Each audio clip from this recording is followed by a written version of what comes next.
السلام علیکم ورحمۃ اللہ وبرکاتہ۔ نحمدہ و نصلی علی رسولہ الکریم، اما بعد۔ نوجوان ساتھیوں اور خواتین، ہماری ماں اور بہنیں، اس بات کی ہم دعوت دے رہے ہیں، تبلیغ کر رہے ہیں کہ آپ ہمارے بھائی ہیں۔ آپ سبھی لوگ، چاہے وہ خواتین ہوں، وہ میری ماں ہیں، میری بہن ہیں، میری بیٹی ہیں، آپ سب سے میری گزارش ہے کہ آپ نماز کو قائم کرو، نماز قائم کرو اور نماز کو کثرت سے نماز کو ادا کرو، کیونکہ یہ زندگی، یہ مت سوچنا کہ میری عمر 35 سال کا ہو گیا، 40 سال کی ہو گئی تو ہم زندگی بھر جئیں گے دنیا میں۔ نہیں دوستوں، مرنا ہے، برحق ہے، موت آنا برحق ہے، اور ہر انسان کے پاس موت کا فرشتہ دن میں 3 بار دستخط دیتا ہے، اور 3 بار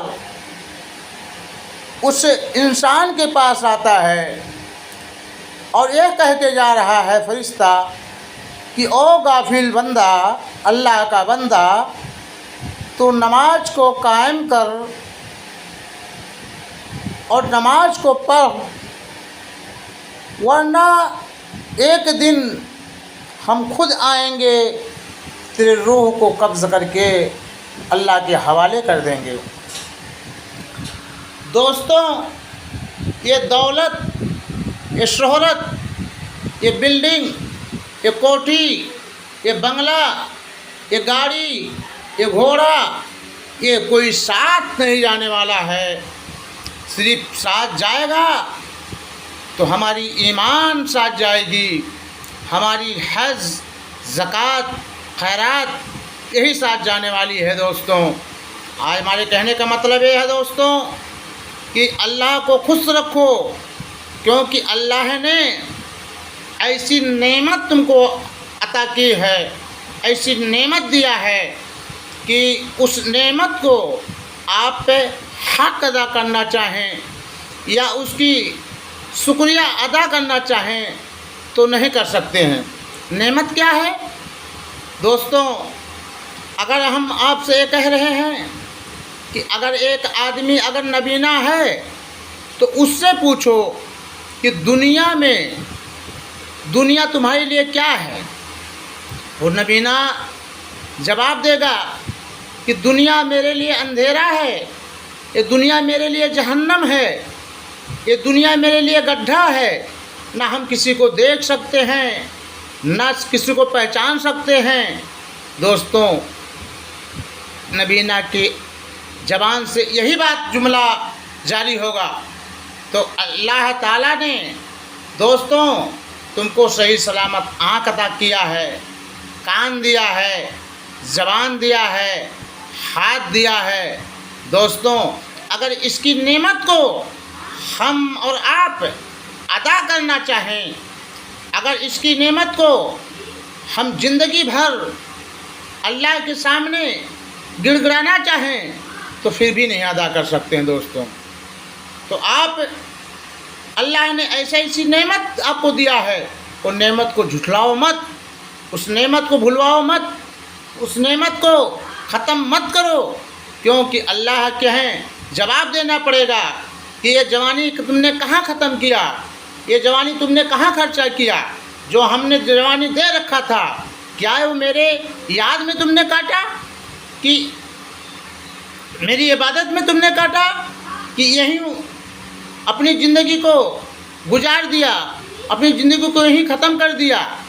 اللہ تعالیٰ جواب لے گا، اللہ سوال کرے گا، کیوں اللہ نے انسان کو اچھا مخلوق بنایا ہے، اچھا انسان مخلوق بنا کے پیدا کیا ہے دوستو، اچھا انسان بنا کے اللہ نے بھیجا ہے، تو اللہ کے سامنے بندگی ہونا چاہیے، اللہ سے رونا چاہیے، اللہ سے معافی مانگنا چاہیے۔ وہ غفور الرحیم ہے، وہ رحم کرنے والا ہے۔ ہمارا اللہ خود فرما رہا ہے کہ اگر میرا بندہ میرے طرف ایک بالش محبت کیا تو ہم اس کے طرف 2 بالش محبت کریں گے، اگر میرا بندہ میرے طرف ایک ہاتھ محبت کیا تو اس کے طرف ہم 2 ہاتھ محبت کریں گے۔ اللہ تعالیٰ خود کہہ رہا ہے کہ جو ایک ماں اپنے بچوں کو جنم دی ہے، اپنے بچوں کو پیدا کی ہے، اگر اس کی ماں 1 گنا کہیں اپنے بچوں سے محبت کرتی ہے تو اللہ تعالیٰ کہہ رہا ہے کہ ہم اس کے طرف 70 گنا محبت کرتے ہیں۔ تو بھلا بتائیے کہ اللہ تعالیٰ کتنا رحیم و کریم ہے، کتنا رحمان ہے۔ وہ خالق ہے، وہ مالک ہے، وہ رازق ہے، وہ حاکم ہے، وہ ستار ہے، وہ غفار ہے، وہ جبار ہے۔ دوستوں، اگر آخرت بنانا ہے اور دنیا کو چھوڑ کے جانا ہے تو دوستوں اللہ ہے کی حمد و ثنا، اللہ ہے کی بڑائی، اللہ کی بزرگی، اللہ کی حمد و ثنا۔ دوستوں نماز کو قائم کرو اور نماز پڑھو، اور اس کے بعد جو نماز پڑھنے کے بعد زکوٰۃ بھی ہوتا ہے، زکوٰۃ بھی ادا کرو۔ غریب مسکین کو دیکھو کہ ہمارا پڑوسی کون پریشان ہے، چاہے وہ ہندو ہو یا مسلمان ہو یا وہ یہودی ہو یا نصرانی ہو، کچھ بھی ہو، لیکن وہ پڑوسی ہوتا ہے۔ 40 گھر پڑوسی ہوتا ہے، پڑوسی کا حق 40 گھر اگر کافر ہیں تو وہ بھی ایک پڑوسی ہے، وہ بھی اس کا حق اتنا ہی ہے جتنا ایک مسلمان کا حق ہے۔ دوستوں پھر آگے ہم انشاءاللہ ملیں گے فکر آخرت، انشاءاللہ کل ملاقات ہوگی۔ السلام علیکم ورحمۃ اللہ وبرکاتہ۔